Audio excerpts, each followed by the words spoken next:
Jelang ASEAN Cup 2024, perhatian dunia sepak bola Asia Tenggara tertuju pada timnas Indonesia dan pernyataan Arya Sinulinga, anggota Exco PSSI, yang menimbulkan reaksi tajam dari media Vietnam.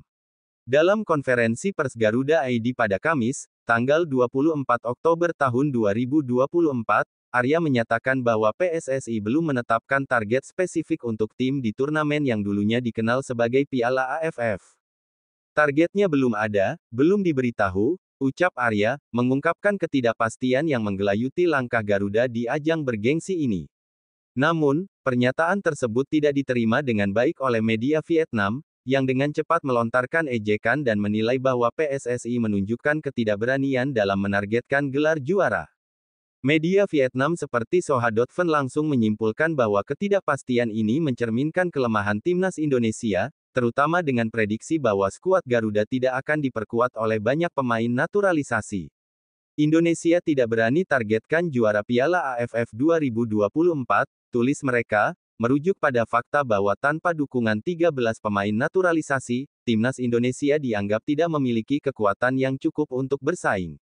Ejekan ini semakin mengemuka ketika mereka mengaitkan komposisi skuad Garuda dengan penampilan tim di beberapa pertandingan terakhir. Mereka menegaskan bahwa tanpa kekuatan tambahan dari pemain naturalisasi, Indonesia akan kesulitan untuk bersaing di tingkat regional.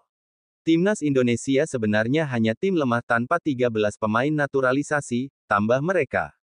Menanggapi semua kritik tersebut, Arya Sinulinga menegaskan bahwa PSSI berkomitmen untuk menyediakan para pemain terbaik untuk pelatih Shin Tae-yong.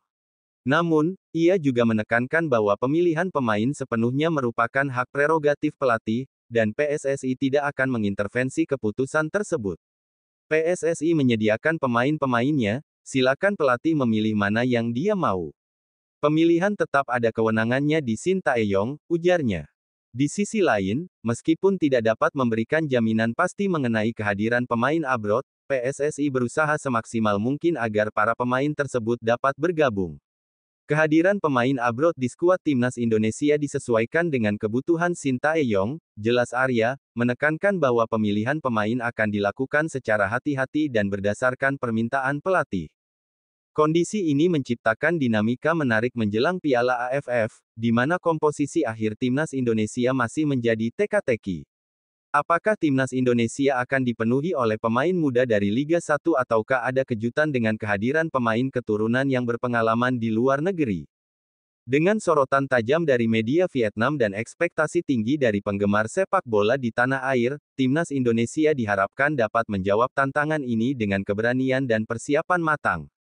Di tengah berbagai keraguan yang melingkupi mereka, inilah saatnya bagi Garuda untuk terbang tinggi dan membuktikan bahwa mereka adalah kekuatan yang harus diperhitungkan di pentas ASEAN.